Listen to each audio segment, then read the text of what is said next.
আসসালামু আলাইকুম। মুন্সিয়াগর ফার্মের পক্ষ থেকে আপনার জানা স্বাগতম।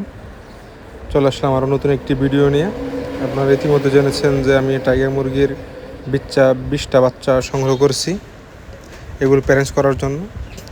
এর জন্য এগুলো একটু যত্ন অনুভব নিতে হবে। এর জন্য আমি প্রতিদিন 2 থেকে 3 বার করে এগুলো দেখতে আসি যে আমি সকালে আমার খামারে চলে আসছি বাচ্চাগুলো সুস্থ আছে কিনা এবং কোনো প্রকার সমস্যা আছে কিনা এটা দেখার জন্য।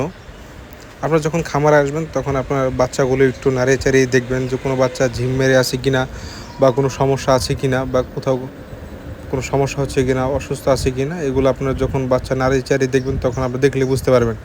যদি কোনো বাচ্চার সমস্যা থাকে তাহলে অবশ্যই সেটা আপনাদের চোখে পড়বে এবং সেটা দেখলে বুঝতে পারবেন সেটা অন্য সবার থেকে একটু আলাদা থাকবে বা একটু ঝিম মেরে থাকবে বা দেখলে বুঝতে পারবেন যে এটা অসুস্থ।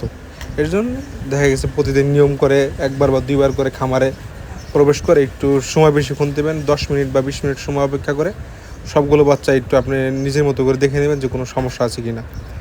এর জন্য আমি এখানে খামারে আসছি, আমি সবগুলো বাচ্চা ভালোভাবে দেখতেছি কোনো সমস্যা আছে কি না।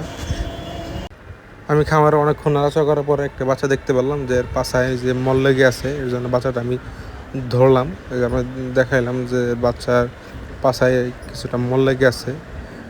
এতে করে আপনার বাচ্চাটা অসুস্থ হয়ে যেতে পারে। বাচ্চার জন্য আমার কিছু ব্যবস্থা গ্রহণ করা লাগবে এবং কি ওষুধ ব্যবহার করি, খুব কম খরচে কি ব্যবহার করা যায় সেটা আমি আপনাদের নিয়ে আলোচনা করবো। এক বড় ভাই আমার কাছে, তার কাছে বলছিলাম যে আমার বাচ্চার এরকম সমস্যা, সে সাথে সাথে একটা পরামর্শ দিচ্ছে এবং সেটা কী পরামর্শ সেটা আপনাদের মাঝে আলোচনা করতেছি।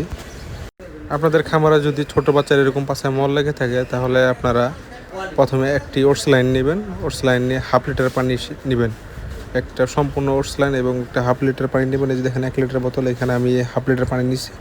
এই 1/2 লিটার পানিতে ওটস লাইনটা গুলিয়ে নেবেন এবং সেই ওটস লাইন মেশানো পানিটা খামারে 24 ঘন্টা রাখবেন এবং 24 ঘন্টা পরে সেটা আবার ফেলে দেবেন এবং পরবর্তীতে আবার একটা ওটস লাইন নেবেন সম্পূর্ণ এবং 1/2 লিটার পানি নিয়ে আবার 12 ঘন্টার জন্য দিবেন। এরকম 12 24 ঘন্টা খামারে ওটস লাইনটি দিয়ে রাখবেন, ইনশাল্লাহ আশা করি সমাধান হয়ে যাবে।